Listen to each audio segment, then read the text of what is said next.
Hujambo mpenzi mtazamaji popote ulipo, umewadia wakati wa kukutaarifu taarifa za Upeo wa TV47. Tumekuandalia taarifa tumbi nzima, lakini mwanzo tupate vidokezo.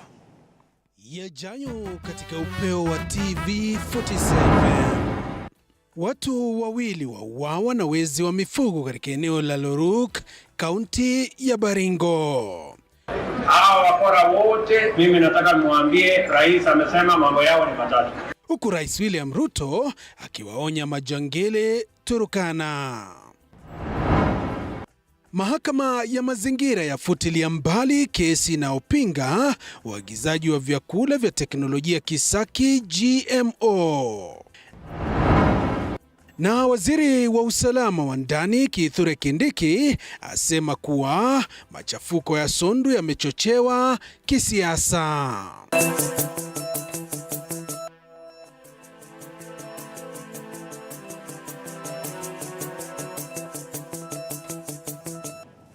Na mtazamaji, sasa karibu kwa takriban dakika 27 hivi ni kutaarifu taarifa kwa kina. Wanakwetu wananiita Joash Onsare, mtafsiri kwenye lugha ya ishara ni Catherine Simaloi. Moja kwa moja, waziri wa usalama wa ndani Profesa Kithure Kindiki amesema kuwa serikali imetuma kikosi nchini Haiti kufanya upelelezi kuhusiana na usalama wa maafisa wa polisi ambao wanapaniwa kuelekea nchini humo kukabiliana na changamoto za usalama. Akizungumza alipofika mbele ya kamati ya bunge la kitaifa kuhusu usalama, Kindiki kadhalika amesisitiza kuwa sheria zitafuatwa kikamilifu licha ya hofu ya usalama wa maafisa hao wanapojiandaa kuelekea nchini Haiti, akiweka bayana kuwa watapitia mafunzo tosha.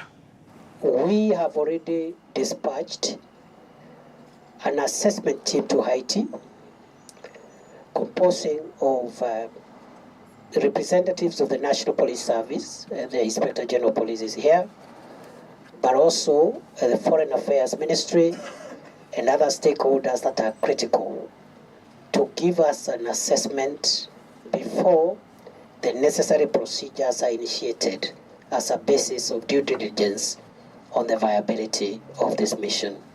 Already our team has visited Haiti. It has come back.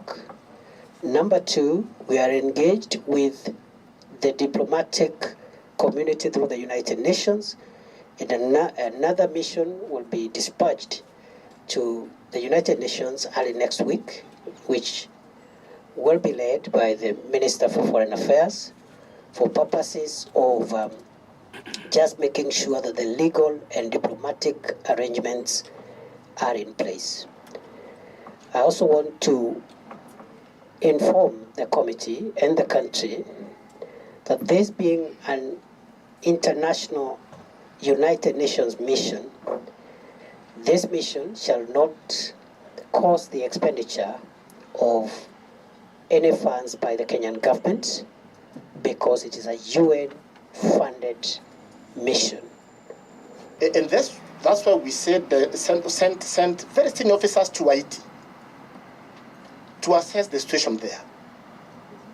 There is an existing police force in Haiti, and we are going to work closer with them. Also build their capacity. A lot of training issue came up. What we are doing at the moment is identifying the officers who will go to serve in this mission.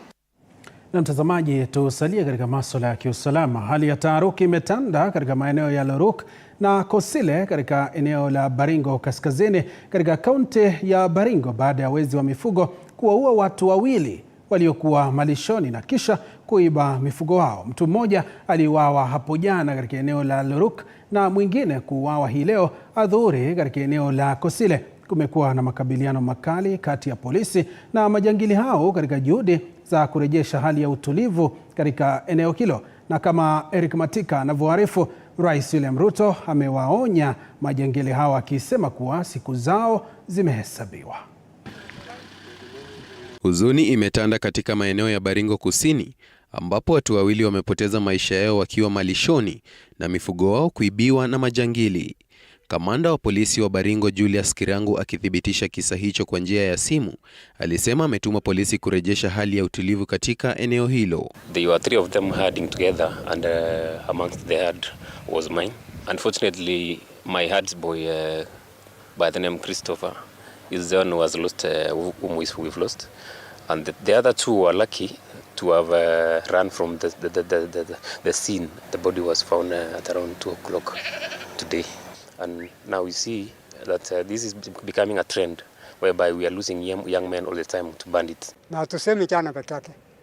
Mara kwa mara watu wetu huwa na wawanga. Kumekuwa na makabiliano makali kati ya polisi na majangili hao ambao wamevuruga amani ambayo imekuwa ikishuhudiwa katika eneo hilo kwa miezi 6 iliyopita, biashara zikibakia kufungwa, wakazi wakihofia usalama wao. Aidha, viongozi wa kidini wamewaomba wakazi kutolipiza kisasi ili kuepusha migogoro zaidi. Tunasema kwa hiyo familia, poleni sana, na tunaomba watu wote regardless, yani kutoka community zote tutulize amani na tujaribu kutafuta amani na kila moja. Haya yanajiri huku Rais William Ruto akiwaonya majangili katika kaunti ya Turkana, akisema chuma chao kimotoni.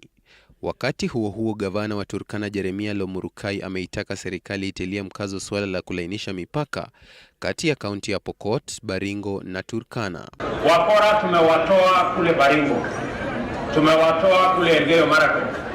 Tunasikia wakora hawa wamehamia hapa Turkana. Hawa wakora ambao tumewafukuza kutoka sehemu nyingine, tunasikia wamehamia hapa Kapedo. Ati iko shida na Dome, ati iko shida Katilia, ati iko shida na Boyetu. Hawa wakora wote, mimi nataka muambie rais amesema mambo yao ni matatu. Katika muda wa wiki 2, watu wengine 2 waliuawa kwa kupigwa risasi na majangili katika eneo la Ngaratuko, wenyeji sasa wakitoa wito wa kupokonywa silaha kwa nguvu ili kuepusha mauaji zaidi. Eric Matika, TV47.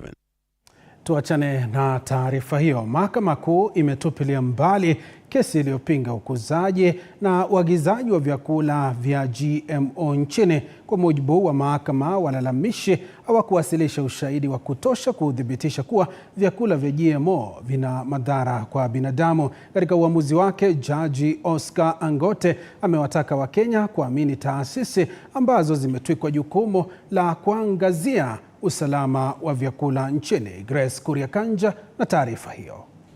Tunapaswa kuwa na imani kuwa afya yetu na mazingira yetu yako salama. Dhana kuwa wanapanga njama ya kuhujumu afya yetu kama inavyorejelewa katika ombi hilo ni ya kupotosha. Si maneno yangu bali yale yake Jaji Oscar Angote, ambaye Alhamisi alitupilia mbali kesi iliyokuwa ikipinga uagizaji wa chakula cha GMO nchini. Mnamo Oktoba mwaka 2022, serikali iliondoa marufuku iliyodumu kwa muongo mmoja kwa mazao ya GMO ili kukabiliana na kujaza pengo la upungufu wa chakula kufuatia ukame mbaya zaidi kuwahi kushuhudiwa nchini katika muda wa miaka 44. Hapo ndipo chama cha wanasheria nchini LSK kilipofika mahakamani kikisema uamuzi huo haukuwa wa kikatiba kwa vile kulikuwa na wasiwasi ulioangazia usalama wa mazao hayo. Na Alhamisi, Jaji Oscar alisema kwamba miongoni mwa mambo mengine kuhusu iwapo Wakenya walihusishwa kabla ya ujumbe wa baraza la mawaziri wa Oktoba 2022, sheria haishinikizi baraza la mawaziri kuhusisha umma kabla ya kuafikia maamuzi yake. Kwa vyovyote vile, Wakenya hawakuhusishwa kabla ya marufuku ya GMO mwaka 2012. Jaji Oscar Angote alisema. Mahakama pia ilisema kuwa madai kwamba serikali imeanza kuagiza vyakula vya kisaki yani GMO na wakulima tayari wameanza kushiriki kilimo hicho bila leseni ya EIA si ya kweli kwa sababu mradi huo haujaanza. Jaji Angote alizidi kusema kuwa ushahidi ulio mbele ya mahakama unaonyesha kwamba mamlaka ya kitaifa inayoangazia usalama wa chakula ina uwezo wa kutambua vyakula ambavyo ni hatari kwa matumizi ya kibinadamu na kupendekeza mbinu zinazofaa kuhakikisha usalama. Kesi sawia na hii iliwasilishwa mwaka jana katika kitengo cha katiba na haki za binadamu na kundi moja la kutetea haki za binadamu kwa jina Kenya Peasants League. Katika kesi hiyo, Jaji Mugure Thande aliizuia serikali kutangaza maagizo yote kuhusu GMO kwenye gazeti rasmi la serikali au kutekeleza agizo la baraza la mawaziri lililotangaza kuondolewa kwa marufuku ya GMO. Grace Kuriakanja, TV47. Mtazamaji, sijui maoni yako ni yepi? Kwingineko, uchunguzi dhidi ya maafisa 23 wa huduma ya misitu nchini wanaoshukiwa kuhusika katika sakata ya ufisadi na ukataji wa miti umekamilika, na Wizara ya Misitu na Mabadiliko ya Tabianchi imetangaza kuwafuta kazi maafisa hao kama ilivyoagizwa na Rais William Ruto hapo jana. Waziri wa Mazingira Soipan Tuya amefichua kuwa maafisa hao walifutwa kazi baada ya kitengo cha ujasusi nchini DCI kuibua vitendo vya uhalifu vilivyohusisha maafisa hao. Na kama mwanahabari wetu Mike Gwongo anavyoarifu, huenda maafisa zaidi wakajipata pabaya, huku DCI ikiendeleza uchunguzi zaidi kubaini wahusika wa ufisadi. Waziri wa Mazingira na Misitu Soipan Tuya hatimaye ameamuru kuachishwa kazi kwa jumla ya wafanyikazi 23 wa huduma ya misitu nchini KFAs ambao wamehusika na ufisadi pamoja na ukataji wa miti kote nchini. The Chief Conservator of Forests has effected the immediate dismissal of 23 forest officers whose cases have been under investigations and have been found to be in gross misconduct through various acts of abetting and conniving with criminals in the destruction of our forests. Akihutubia wanahabari mapema hii leo hapa jijini Nairobi, Tuya ametoa onyo kali kwa bodi ya wakurugenzi na usimamizi wa huduma ya misitu nchini, akisisitiza kuwa hakuna wafisadi watakaosamehewa punde tu uchunguzi zaidi utakapokamilika. Kazi ya mkurugenzi mkuu, the CEO, na letu ni kuhakikisha tu ya kwamba hatua kamili imechukuliwa. Hata hivyo, bado majina ya maafisa hao 23 hayajafahamika baada ya waziri Tuya kudenda kufichua majina yao na iwapo walifikishwa mbele ya mahakama. Amesema mtu yeyote atakayepatikana akiunga mkono, kusaidia au kulaghai na kuharibu rasilimali za misitu za serikali atakabiliwa kisheria. Waziri huyo kadhalika ameangazia utekelezaji wa mpango wa kitaifa wa kuboresha mazingira na mpango wa upanzi wa miti bilioni 15 katika kipindi cha miaka 10. We are hoping that the rains will come in a consistent fashion as we go towards realizing this target. Katika kipindi hiki kifupi cha mvua, Wizara ya Misitu kwa ushirikiano na Benki ya Dunia, Hazina ya Wanyamapori Duniani WWF na wadau wengine wanaazimia kukuza miti milioni 500 ifikapo mwishoni mwa mwezi Disemba. Benki ya Dunia inasema imetumia mamia ya dola milioni kutekeleza mradi huo ambao utashirikisha maeneo yote ya nchi kwa usaidizi wa serikali za kaunti na jamii. The program of camps is $100 million. The FLOCA project is about $150 million. So there are several dimensions of different programs. Some of the conservation areas require restoration as well, because it is only until some of these ecosystems are functioning well and providing goods and services. Mike Kagwango, TV47, Nairobi. Tubadilishe dira sasa, tuangazie masuala ya afya. Baadhi ya washikadau katika sekta ya afya, hususan watengenezaji wa dawa za kupunguza makali ya ukimwi ARV nchini, wametoa wito kwa serikali kupiga jeki sekta hiyo, huku wakipinga sheria inayoangazia usambazaji wa dawa hizo kupitia halmashauri ya usambazaji dawa nchini KEMSA. Mwanahabari wetu wa masuala ya afya Elizabeth Atieno na taarifa hiyo. Watu milioni 1.2 humu nchini wanahitaji dawa za kupunguza makali ya ukimwi, yani ARVs. Ijapokuwa kuna kampuni 2 humu nchini zilizopokezwa kibali cha kutengeneza dawa hizo, bado kuna vizingiti, ikizingatiwa kuwa mashirika ya kimataifa ya Global Fund na ile ya PEPFAR ndizo zinazosambaza dawa hizo. Ni suala hili ndilo limeibua wasiwasi kati ya washikadau hawa wa afya waliokongamana hapa jijini Nairobi kujadili jinsi ya kuboresha sekta ya utengenezaji wa dawa hizo humu nchini. When does the government tell PEPFAR and you said that now it's time, we are of age, we need to support our local manufacturing, so you should procure from them. Shirika linaloangazia masuala ya sheria na nidhamu katika virusi vya ukimwi nchini KELIN limekiri kuwa kuna pengo katika sheria na halmashauri ya KEMSA ambayo haijawapa watengenezaji dawa za ARVs uhuru wa kusambaza dawa hizo.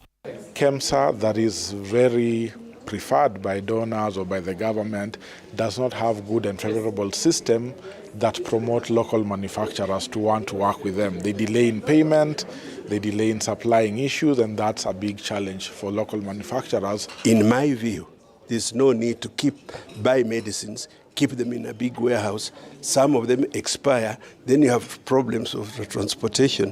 When the local manufacturers, they know the terrain of this country and they can supply on need basis. Kulingana na shirika la kudhibiti maambukizi ya ukimwi nchini NSDCC, mataifa ya kigeni yamewekeza 56% ya fedha za kupambana na virusi vya ukimwi nchini, huku serikali kuu na zile za kaunti zikigharamikia 27% na 5% pekee mtawalia. What is there that in one item, ARVs and malarials and a few other things that we still must import? So there's a gap that we need to fill. Mbivu na mbichi ya tatizo hili itabainika hapo siku ya Ijumaa ambapo Wizara ya Afya itaandaa kongamano la kujadili ni vipi serikali inapania kuboresha sekta ya utengenezaji na usambazaji wa dawa nchini. Elizabeth Atieno, TV47, Nairobi.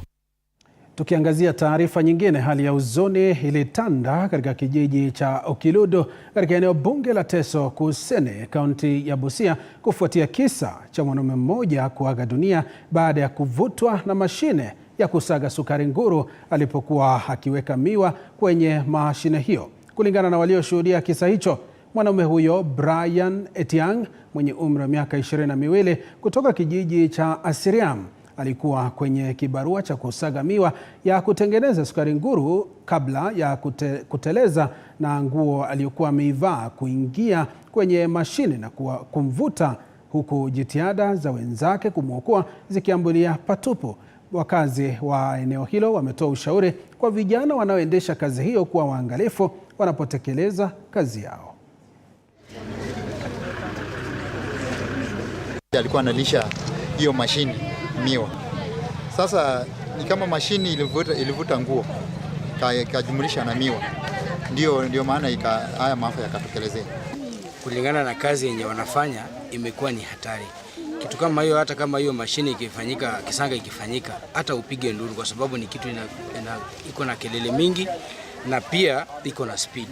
So kulingana na vile kijana alikuja akafanya kazi akateleza akaangukia hiyo ubafu, hiyo mashini imeweza kumshaga na hakuna vile mtu angeweza kumsaidia. So vile wamekuja kumsaidia imekuwa ni too late.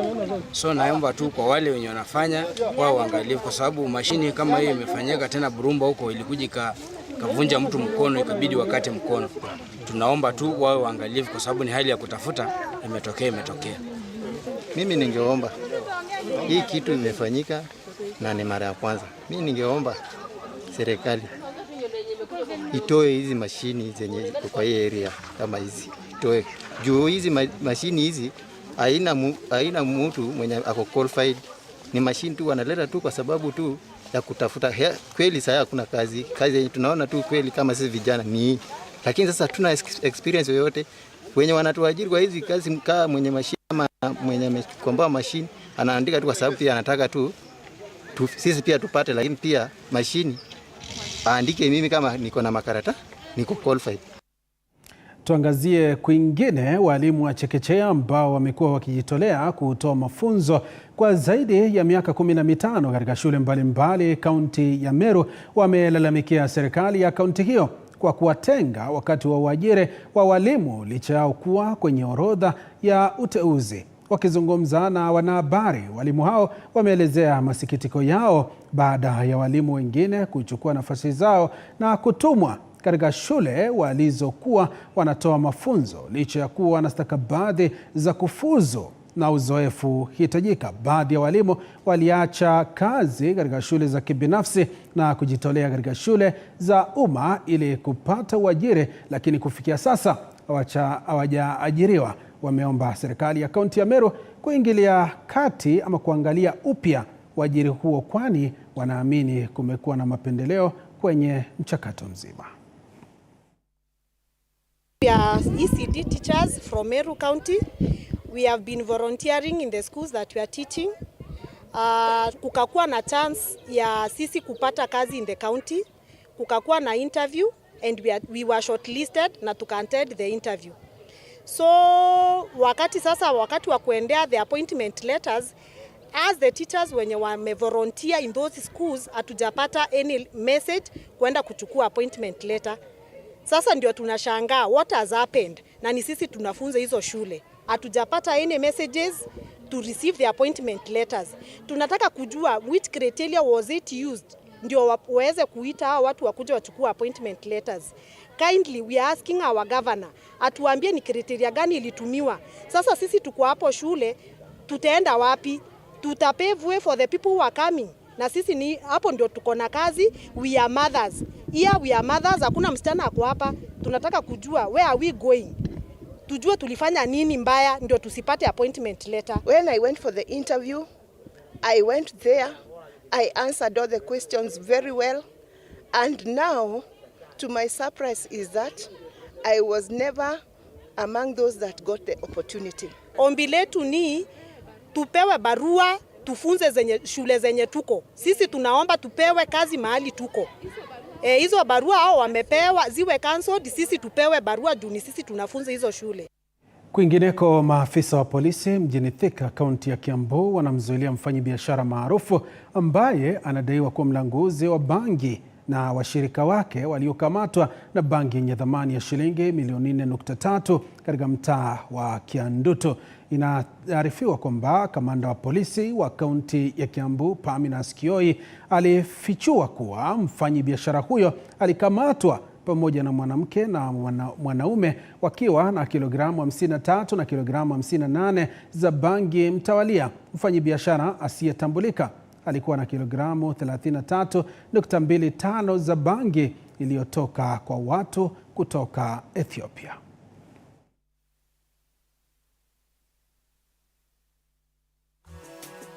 Kama mwendo wa saa 10 hivi, maofisa yangu hapa Thika waliweza kunasa hizi drugs aina ya bangi, na pia wakakamata watu 3. Mmoja wao ni ile njambazi sugu kabisa ambaye amekuwa akitusumbua area hii. Anauza bangi, ana supply area za Gachororo, area ya Thika town yote, area ya Gatundu, Mondoro na area zingine within the Kiambu sub county. Hii bangi yote ukiangalia iko na dhamana ya milioni 4,327 na 500. Na pia wenzake iko moja alipatikana na kilograms 53